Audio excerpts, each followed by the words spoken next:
What was that one wow aha moment like for you? Before my first match, it was in Grand Palais. It's one of the most beautiful places at the Olympics. I think almost 4,000 people on the right side and 4,000 people on the left side. And Wow. I went in, I say, wow. It was one of the best moments in the Olympics. And I could tell myself, come on, you did it.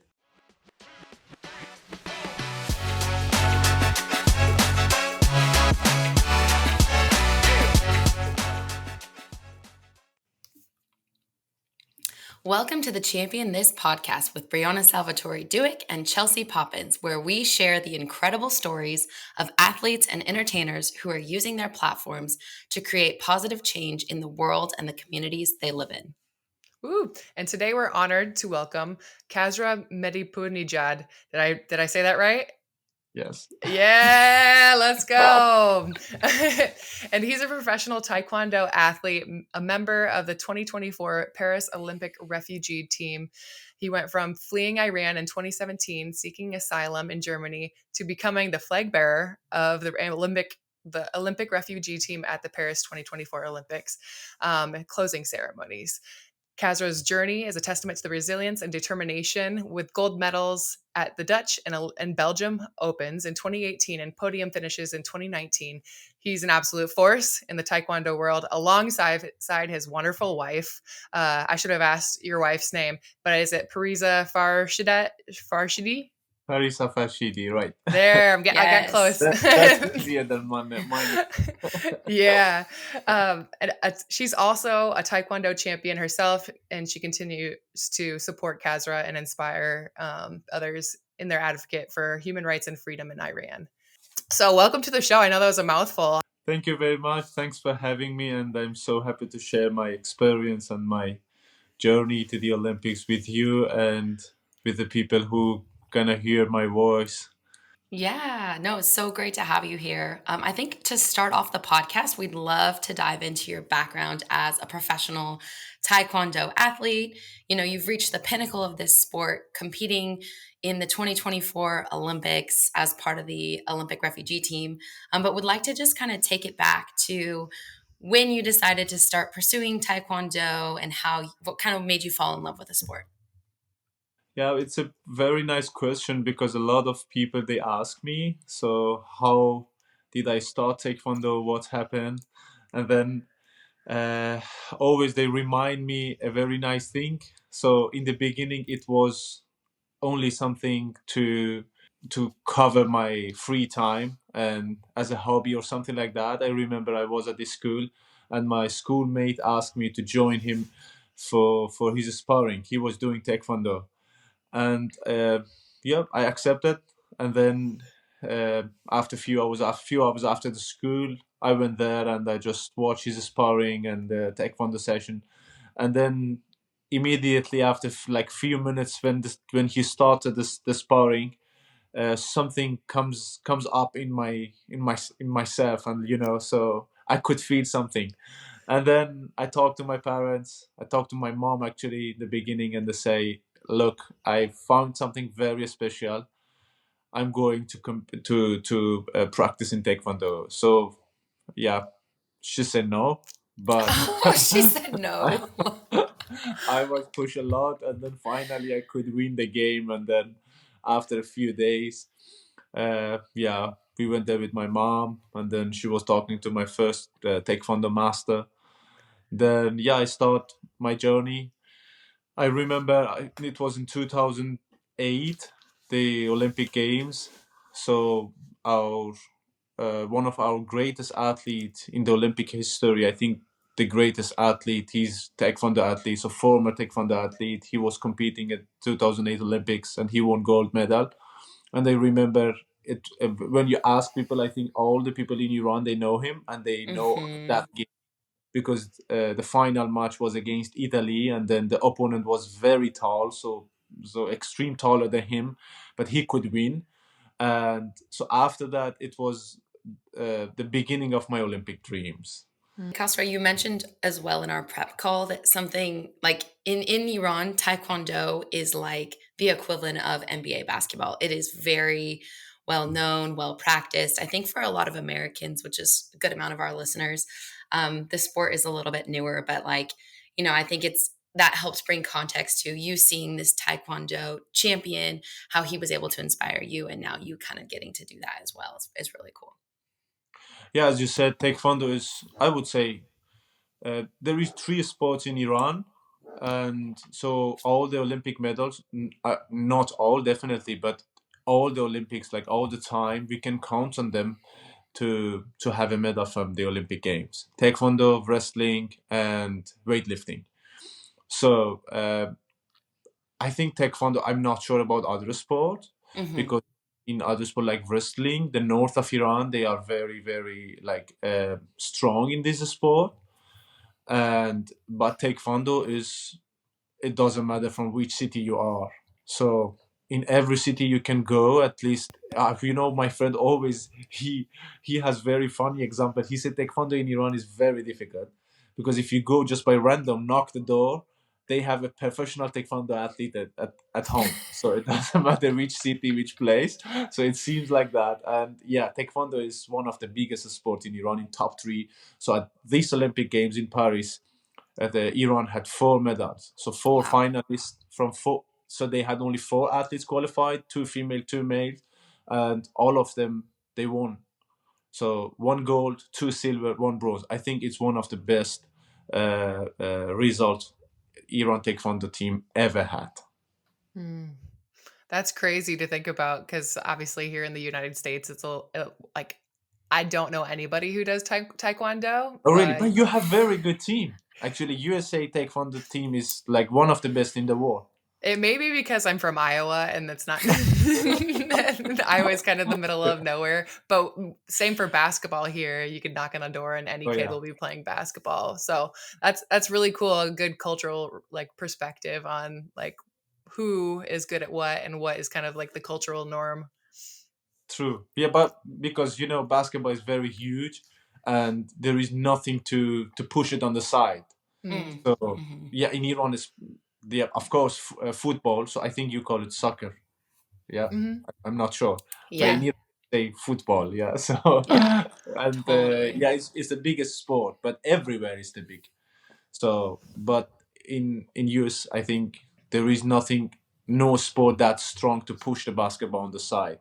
So actually, I'm also a fan of basketball. I really love it, and I think I heard from one of the physical coach. He says the NBA is the most professional premium league or something in the world in all those sports. So I'm not Hmm. sure it's correct or not, but in my opinion, this is correct. It's the most professional sport, and atmosphere is definitely NBA. It does take it to a different level just coming from us or I won't speak for Bree, but playing overseas and experiencing different leagues around the world. It is different for sure. But we need to bring that back to you and your Okay. taekwondo. Yeah, I think kind of moving along a little bit too in your story, Kesra. You moved to Germany, I want to say in 2016, is that correct? 17, the end of 2000, November 2017. Yeah, A so year after.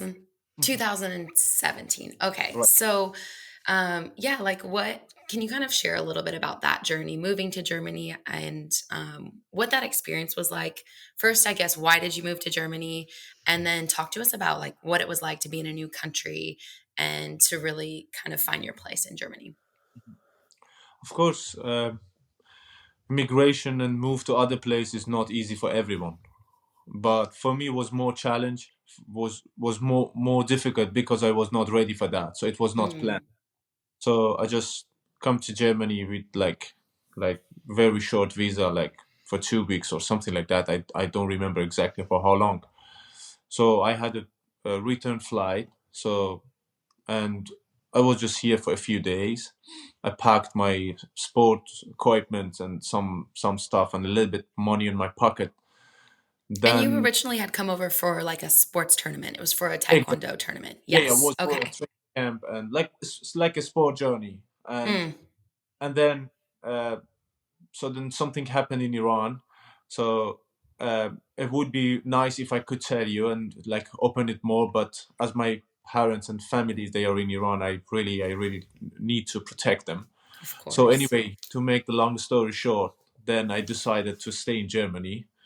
Do like my mom also was really was really worried about me, and then she was pushing that I make that decision to stay here. It was not easy. I was really confused. I didn't know what I have to do.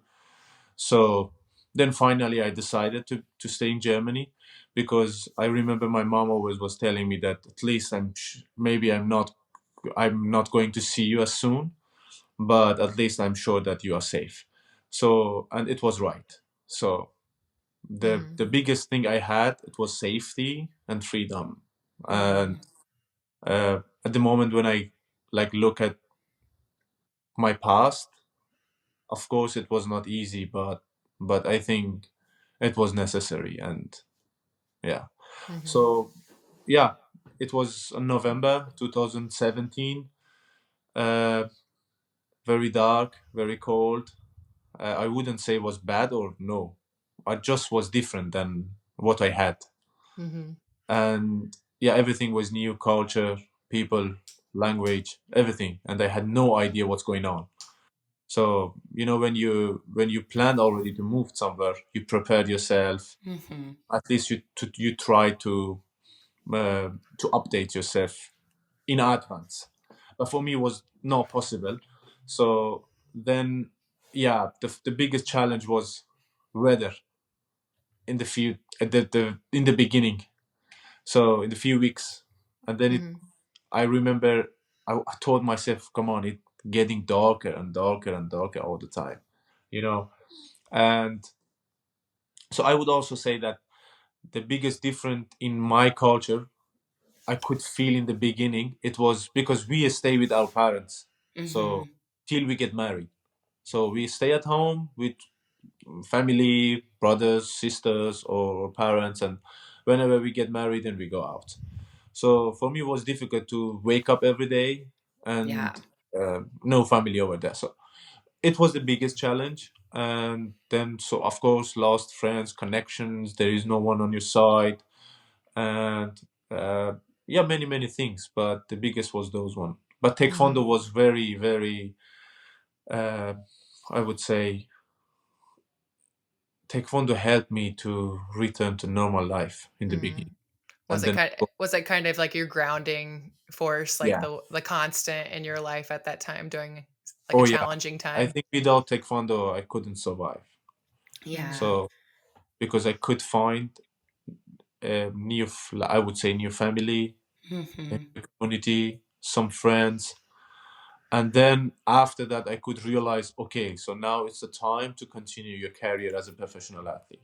Mhm. Yeah. So how did Yeah. you, when you were in Germany and you're kind of finding your place, how did you find your taekwondo coach? How did you find that taekwondo community?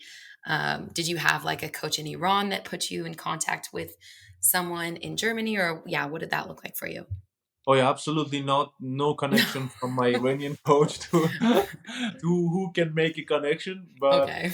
yeah, after when I decided to stay in Germany, it was also a big challenge, because uh, I couldn't find a right place to continue my training. So yeah, as I said, Taekwondo in Iran is one of the biggest sports. So you can have many training partners, many different coaches, and all of them they can be successful. So different method, of course, but so in Berlin for me was challenge, because I tried some clubs to find a good one, and then I remember in the beginning I was take all my equipments and like take from the uniform and everything, and then I went in like first club I was tried, and then I shocked. I say, oh my god, I think I'm wrong. It's Oh not for no.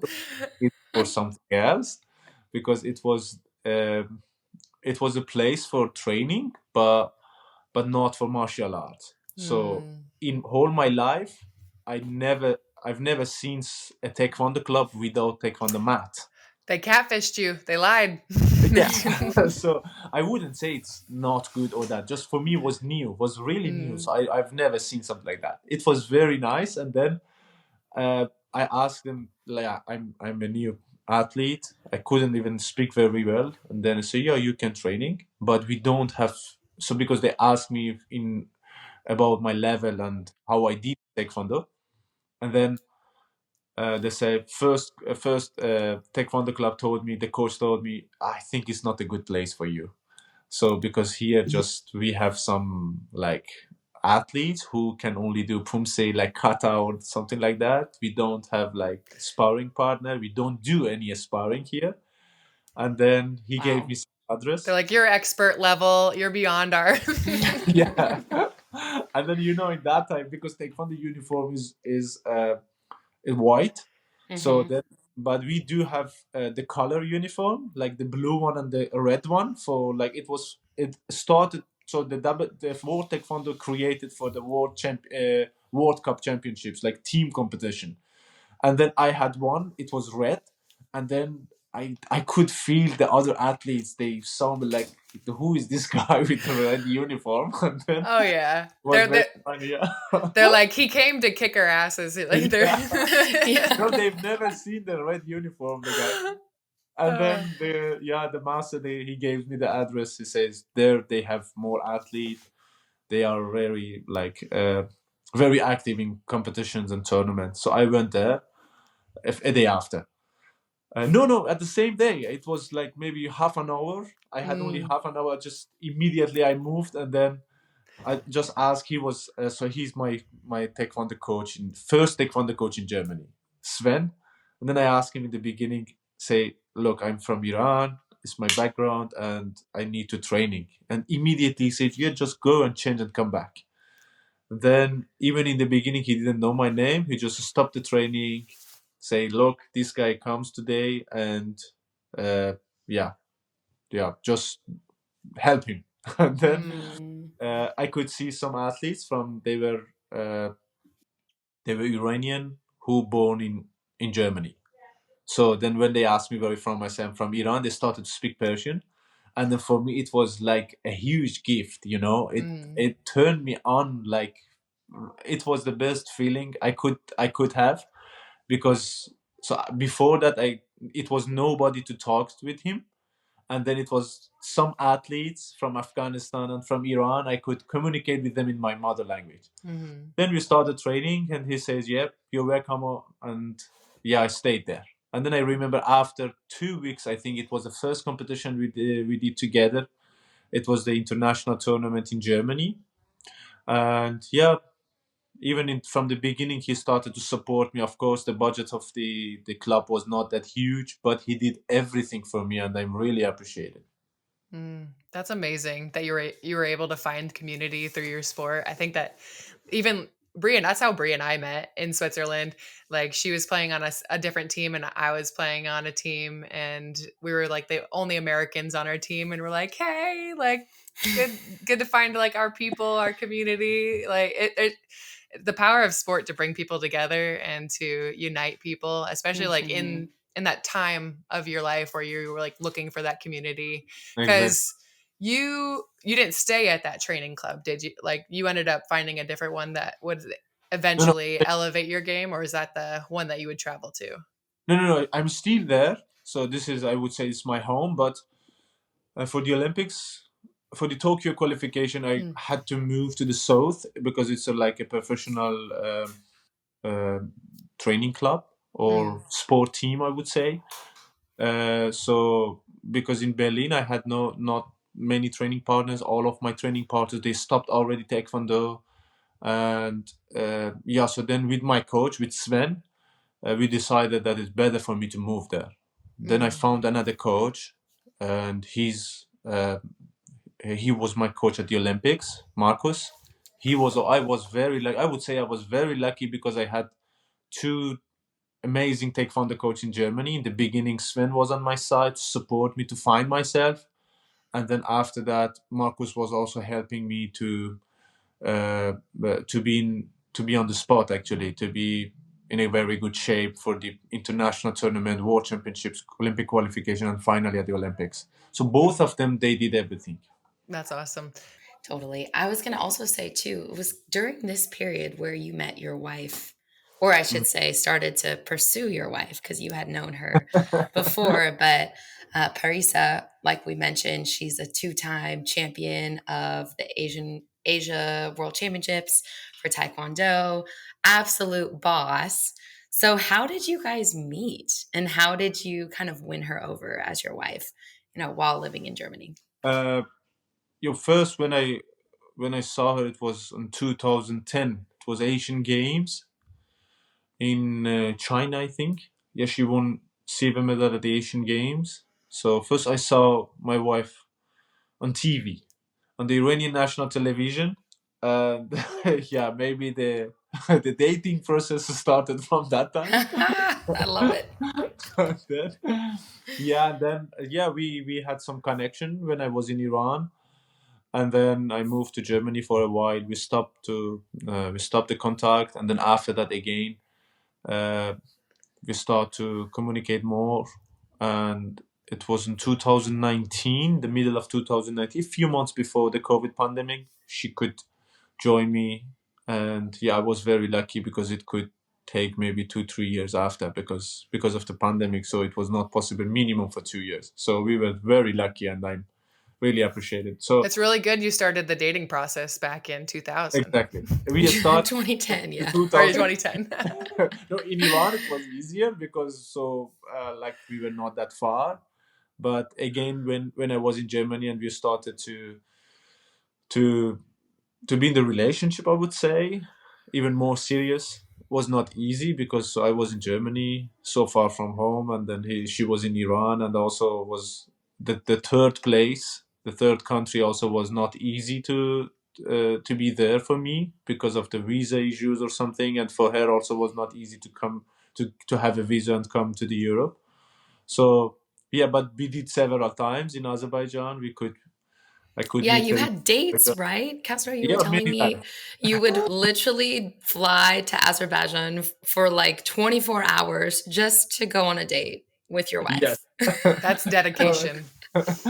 For like there is a few times we did it, but because I had also a very good friend in Azerbaijan, he was also a taekwondo athlete.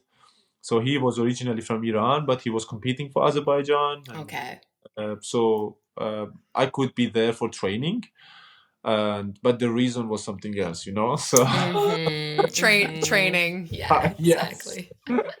And then I remember once she couldn't join me because of work or something. She was very busy, and then the the flight from Tehran, the capital, to Baku is not that far, like 45 minutes.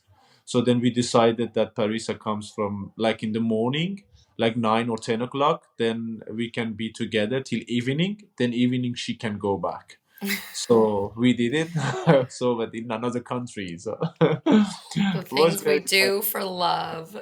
That's Yeah, and amazing. now I think when I take a look at it, I think we have very nice story at least Yeah, to tell maybe it's my beautiful. our kids in the future. Mm. And so, how long into your relationship did she move to Germany? It was almost 1.5 year. Then she could move to Germany. So we were in the long distance relationship Hmm. for almost 1.5 year. So before we were also in touch, but not that serious. So Hmm. then in 2018, I would say, in the beginning 2018 till 2019, in I think the May, I think. Yeah. So Hmm. almost 1.5 year. Yeah. Yeah. And she's been, I mean, we mentioned powerhouse woman, won so many medals.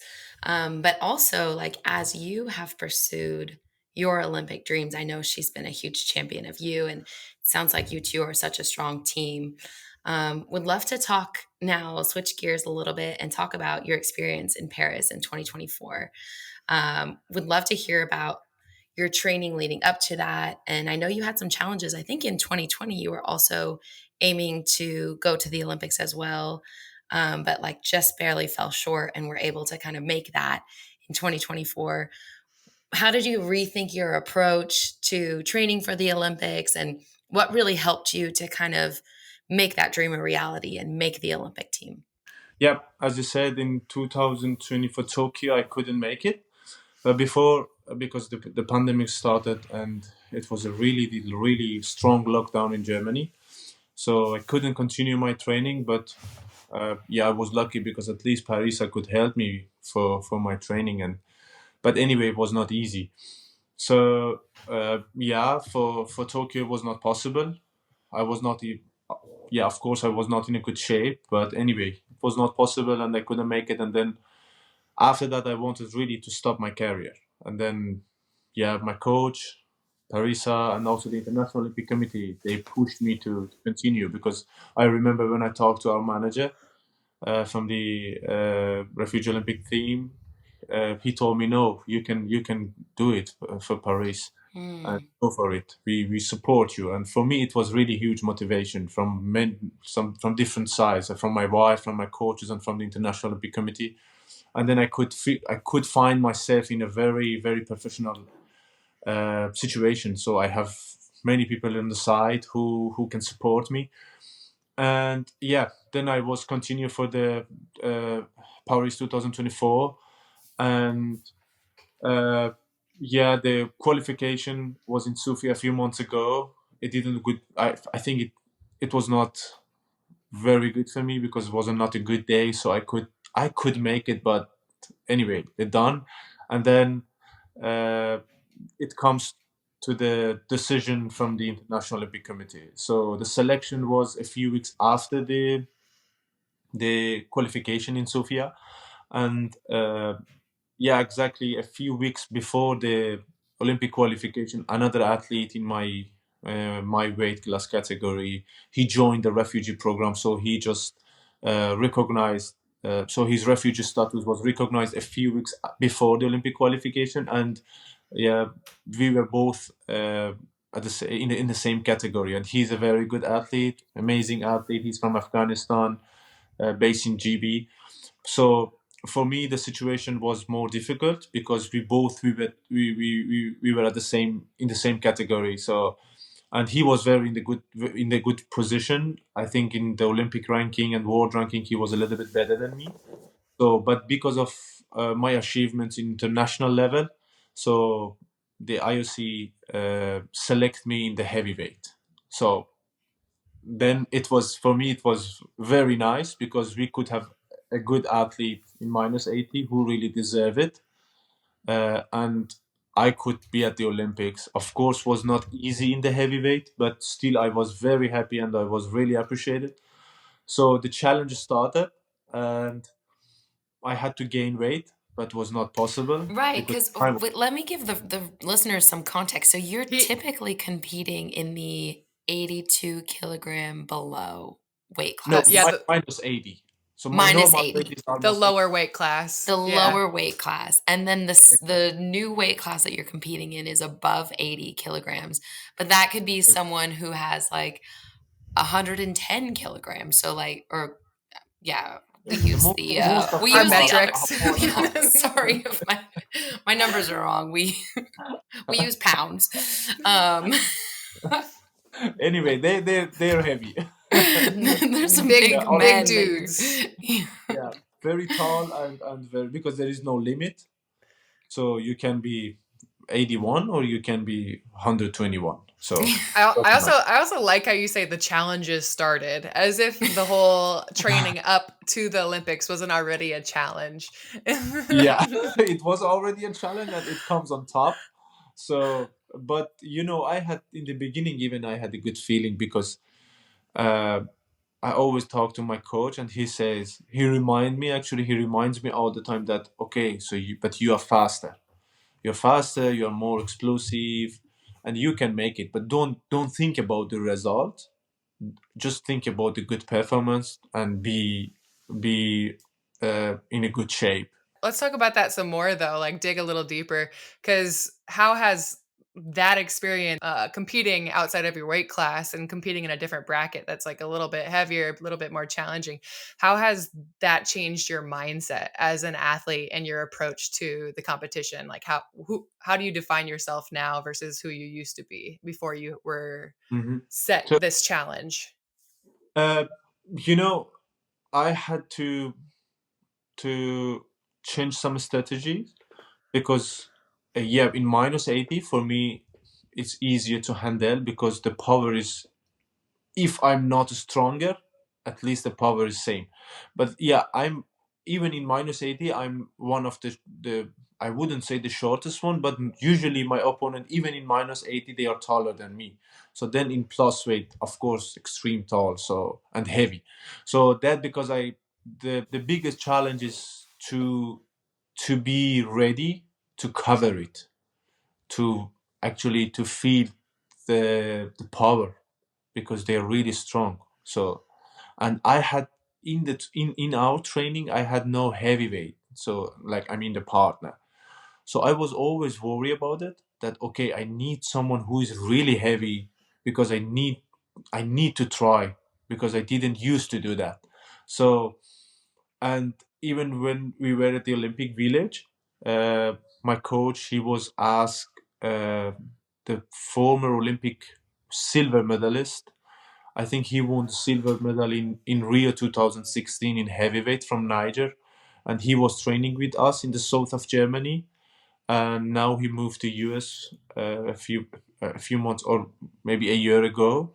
But anyway, so still we have like relationship, friendship, and specific to my coach. And then my coach asked him, Marcus asked Razak if we can have like a sparring session just a few days before the Olympic match because I really asked my coach, I need someone to feel it.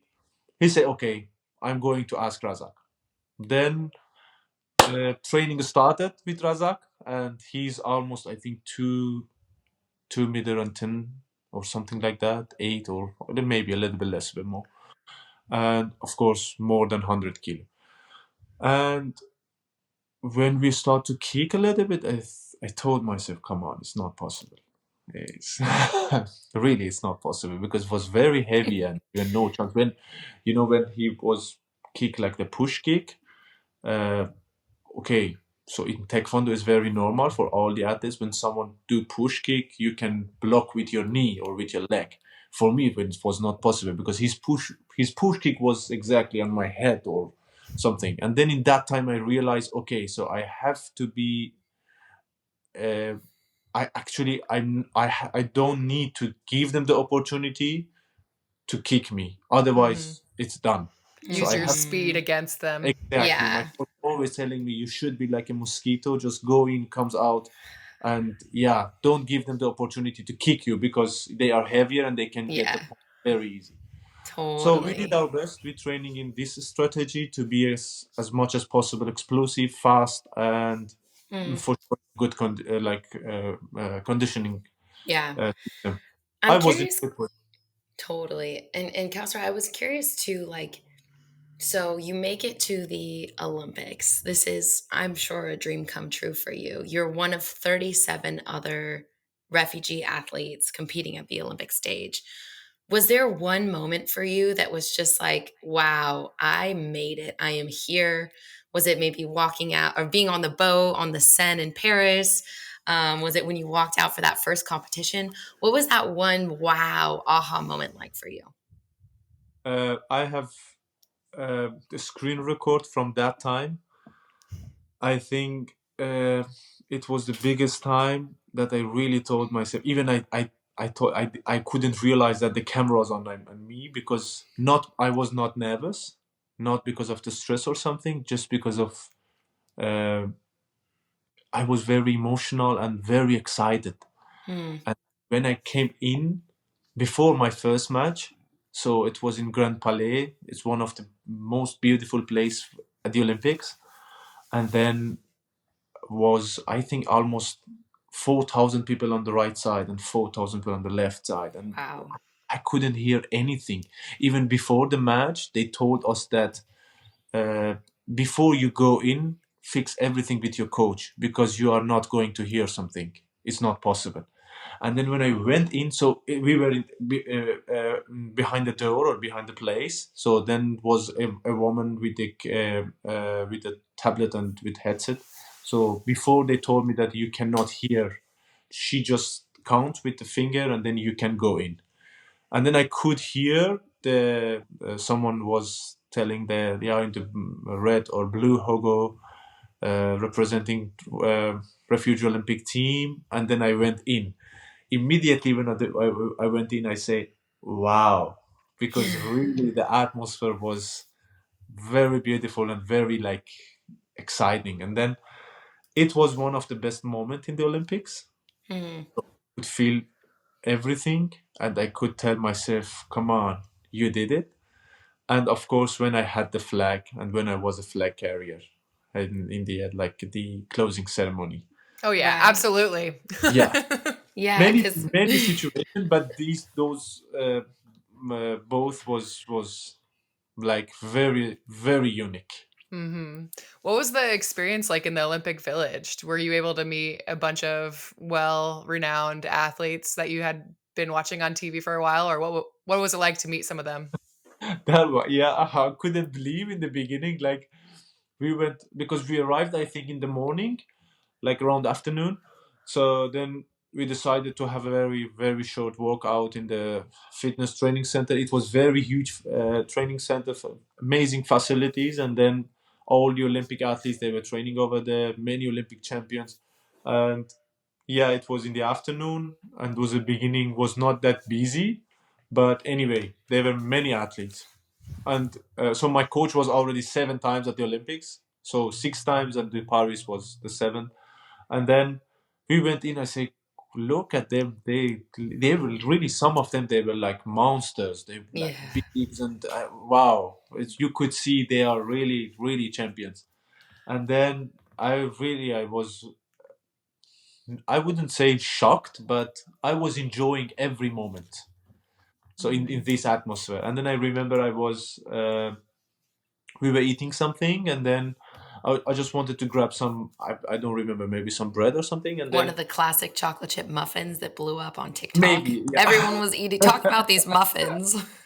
Yeah, I took them from the cafe place, but but anyway, you could find everywhere. And then, yeah, just turn my head to the right side. I saw the Olympic champion and world champion from Jamaica, the female athlete in the track and field. So I always, yeah, I would say I was follow her on social media because she was very like a great athlete. And then in 100 meters and 200, I think. And then Mm. she was at the right side, and then it was very nice moment. I could see a great athlete, not only her many manys, and for me it was very nice experience. I could enjoy every moment. Yeah.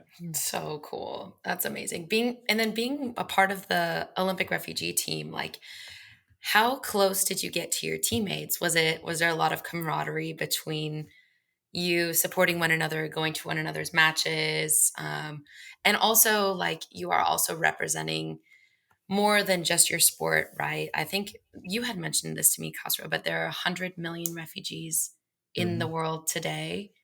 Is that correct?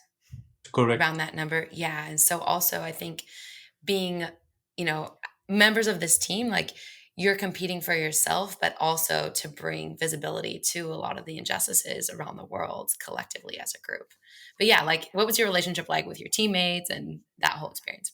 Um, because a few a few days before the Olympic Games, before 20, because the opening ceremony was on 26th July. So I think from 17 to 19, we were in Bayeux, the north of France. All the team, we went there to just to get know each other Hmm. and to become like an official team. So was one of the best trip ever I had. It was in Bayeux. So we had many plans. IOC organized in the best way possible, really in the best way possible. We could feel that, come on, everything is prepared for us. And we were so happy to meet each other, to see different athletes from different countries, different backgrounds. And every athlete has a story, a Mm. nice story, a long journey. And for me, it was very nice to meet my teammates, to hear their voice, to talk to them about their background, how they come here, and all of them, they could motivate me, and it was for me also, and for all of us, a huge motivation to represent all the refugee people in around the world, more than 100 millions. So the biggest message we could have for them, it's like, look, we did it, and Mm. you can also achieve your dreams. Mm-hmm. So the biggest motivation for all of us was representing the refugee nation, Mm-hmm. and it could it could really make us feel amazing. I'm very happy to represent the refugee nation. You Mhm. did a great job of it. Thank you. Kind of bringing it to that platform of you guys representing the Olympic team. What ways do you want to use your platform to raise awareness about the refugee crisis and the role of sports in creating opportunities for displaced individuals? Uh, of course, there is many things we would like to talk about, because all of us, we forced to be a refugee because of many different reasons. So someone of us because of the political reason, because of war, or whatever, doesn't matter. But uh, yeah, of course, we would like to be also a voice for our people. Mhm. Like myself, I really need to be a voice for Iranian people Mhm. who fight bravely against Islamic regime. But also for me, it's very nice, and it's a responsibility to be a voice for all refugees, because of course many refugees in around the world, they are in really really sensitive moments, very difficult life, no access to many many things, the basic things, food, accommodation, medical facilities, or education, many many things. So our flag bearer in the opening ceremony, Yahya, he's a refugee from Syria. He moved to Jordan, and as I understood, he was growing up in a refugee camp. So for me, it's like a tragedy. I Mhm. can't even understand how the situation difficult, and not only for me, for all my teammates, Mhm. because for example, Yahya for us was a symbol of hope, Mhm. who escaped the country when he was, I think, almost 10. Wow. Just a Be a kid. refugee camp, exactly, be in the refugee camp for many years, almost 10 years, and now he's around 20 or something, and he's our flag bearer. We were Yeah. really proud of him, and he could motivate us. And he's a symbol of hope for me. We were training together all the time, and sometimes he was tired, and then I just take his hand and then like help him to stand up. I say, come on, you Yes. have to do it again. You Yes. know our situation, of course, was not like others, Mhm. you Mhm. know because so imagine you have to compete in many many different competitions in your life. Yeah. And when I say competition, really, it's the competition to survive. Mhm. Not, of course, all the people, they have challenges, they have difficulties, but refugee athletes, they have something on top. Mm-hmm. Yeah. So they escape they leave the country, they forced to move somewhere else, and somebody like Yahya, who was in the refugee camp for many years, and now he's at the Olympics, and his dream comes true. So Mm. the beautiful thing was to see him, or to see all of us in this position. Of Mhm. course, we would like to show all the refugees in the world that we did it and you can do it. Not Yeah. only for the Olympic journey, maybe many of them, they have another dreams, but anyway, just tell them, never forget your dream, fight for it. Finally, your dream comes reality. Mm. Mm. Yeah. And all of you are obviously truly inspiring, because normal athletes, they just wake up, they work out, they compete, and they go home. And you guys have so many challenges, not just like from fleeing your countries, but also um, like I think you spoke about Parisa living in Berlin while you traveled 8 hours to southern Germany to go to your facility, and you're there Monday to Friday training, and then you have to find time for your relationship. Talk to us a little bit about like that, what how Yeah. that effect of on your relationship, and like how that affects you personally, but also like as an athlete, and then being able to compete at that level. Mm. You know, of course, it was a huge challenge. So, but we did. Now when I see, I say, okay, we did everything.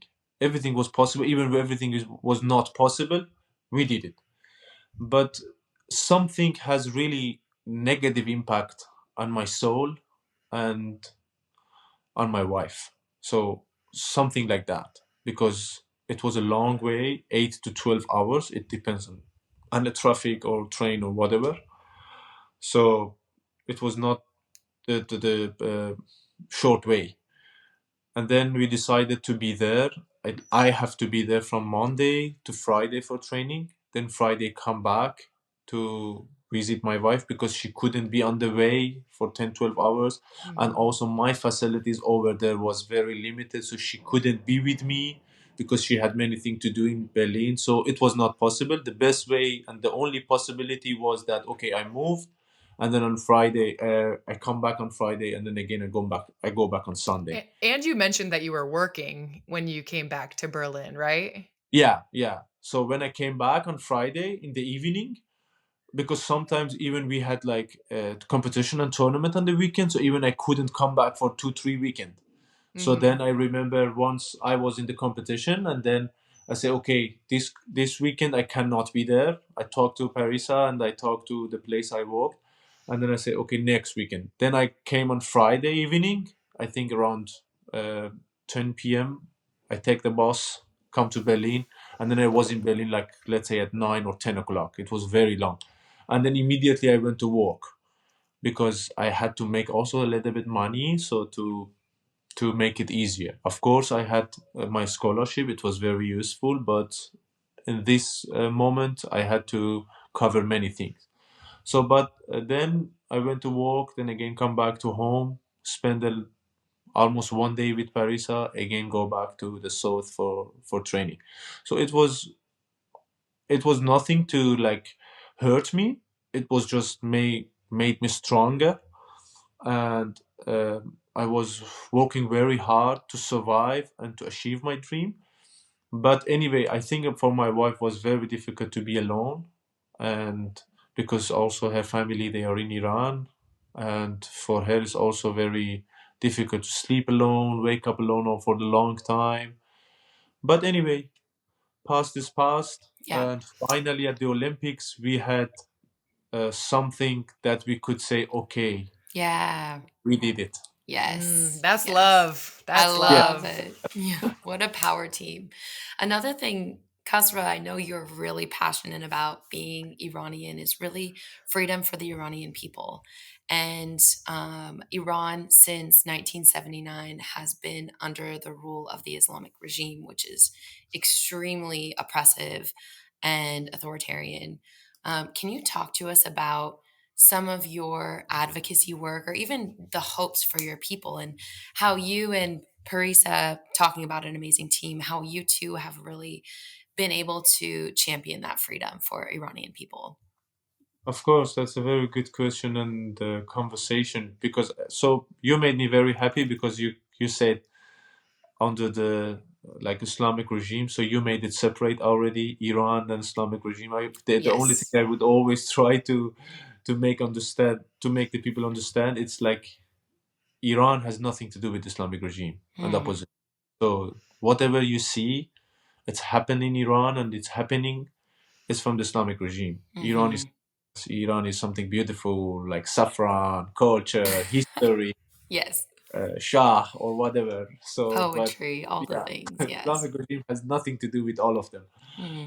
And yeah, the fighting for freedom is uh, continuous for 40 some years, but specific in last three, I would say 3 4 years after the woman life freedom activity, and then finally it becomes a revolution.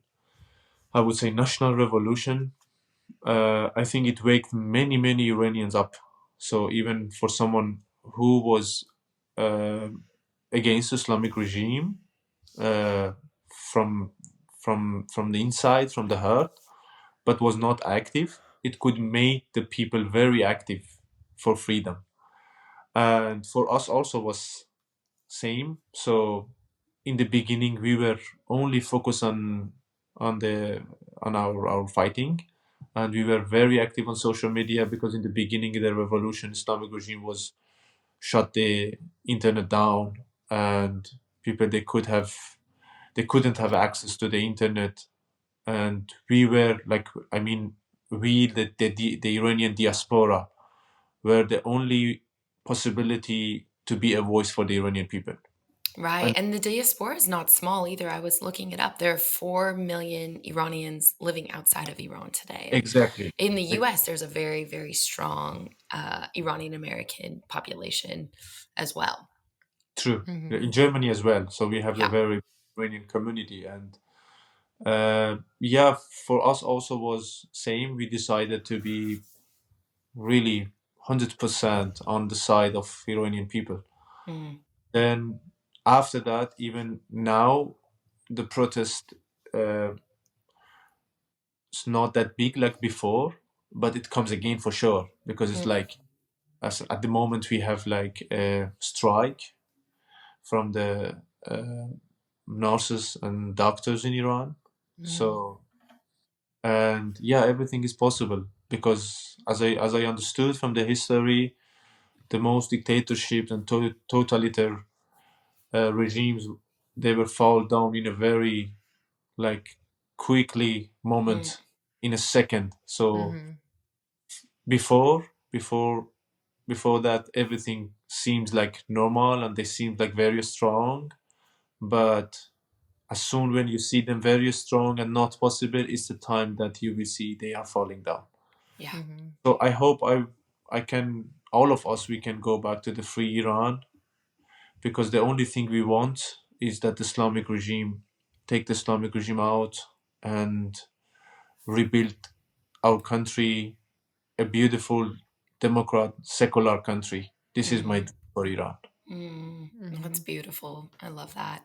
Are there any ways that our listeners can support you in your work, or even just get involved, even educate themselves? Do you have any advice for our listeners on how to kind of support Of you and course, be involved in this?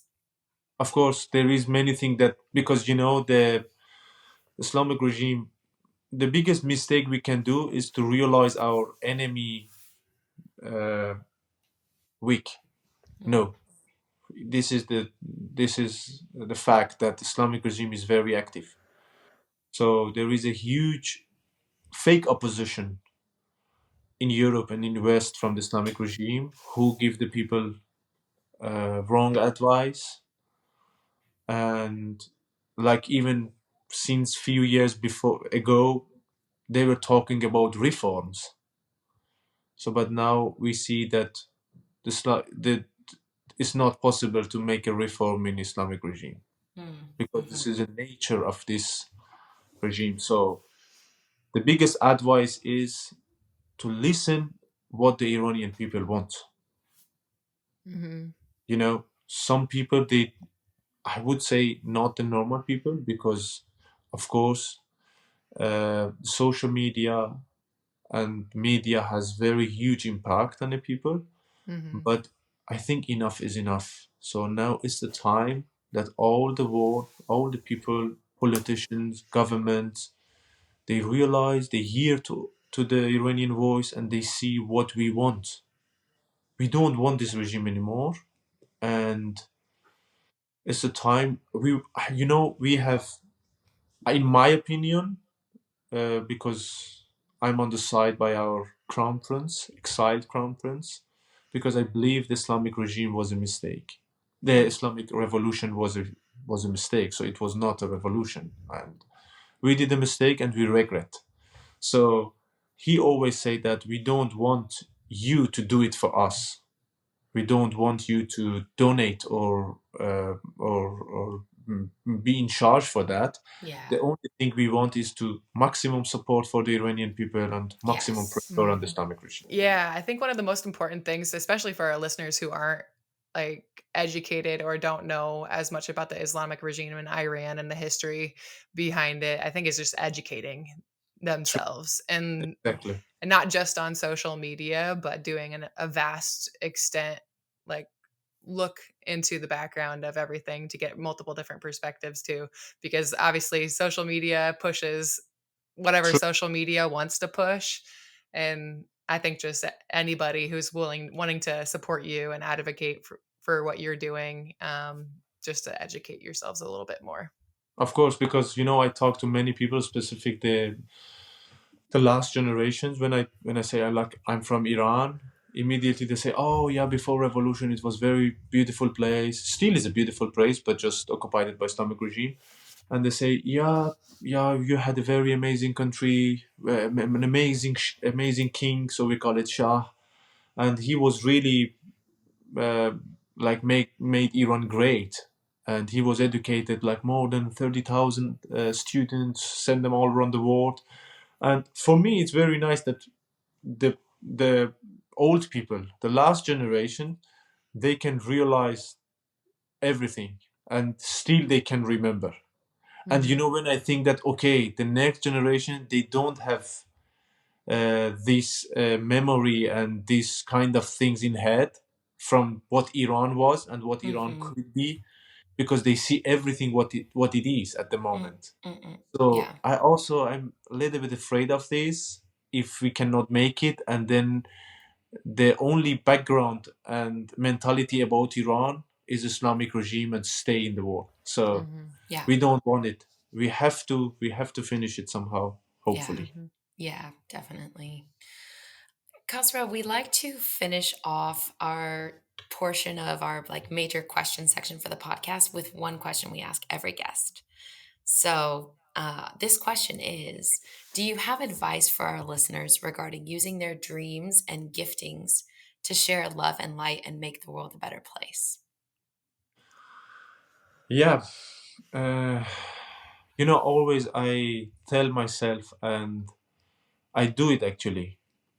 When we are here, it is because, of course, dedication and like working very hard, but because of help, because of support from different people.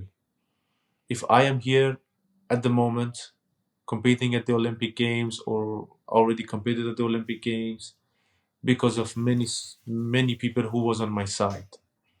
And when we realize that, we also realize that it's a time to help others.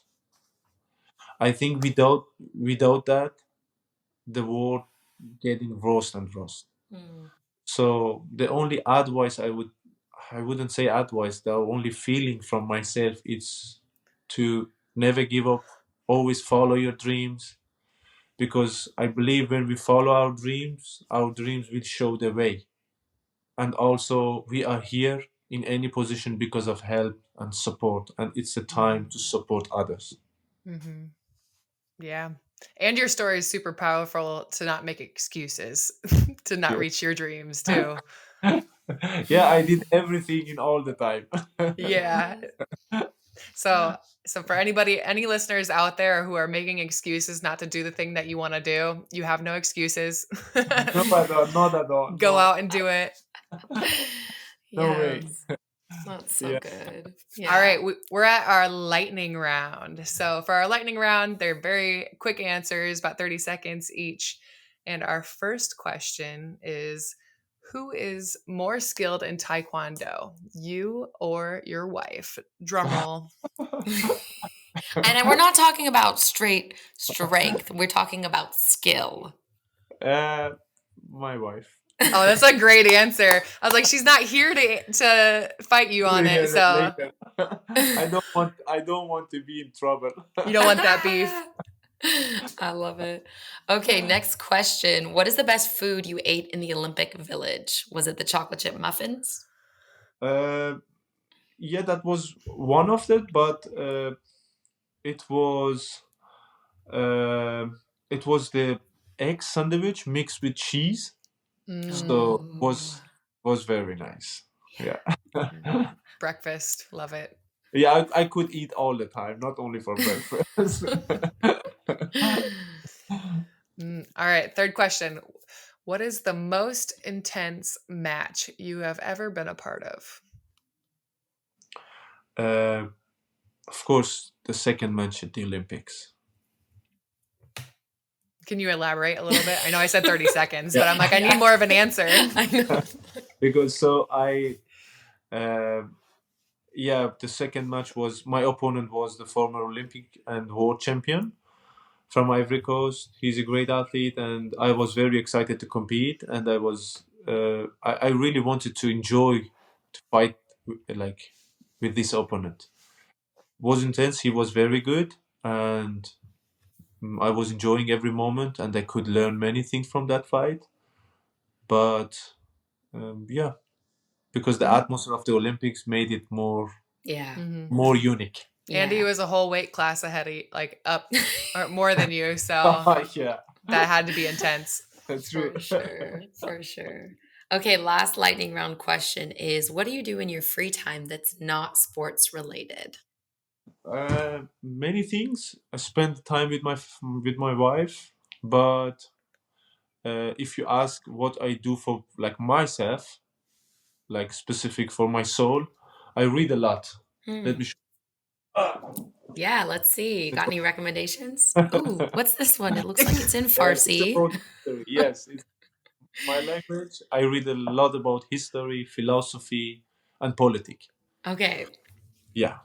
awesome. I love that. I love that. That What- seems aligned. Yeah. That tracks. That tracks. True, yeah. That's great. I love coffee. So when I have time, for sure I have to When make you some have coffee. time, that's key.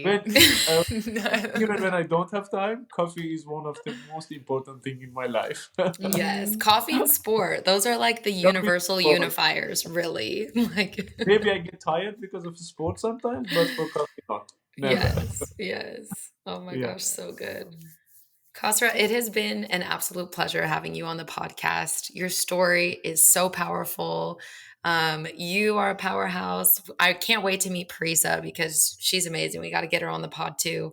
But yeah, thank you again for your time. For our listeners out there, we're going to link all of Kasra's social media accounts and profiles for you to be able to follow along his journey as well and to support him. Great. But Thanks for yeah. having me once again. Thank you. Yeah.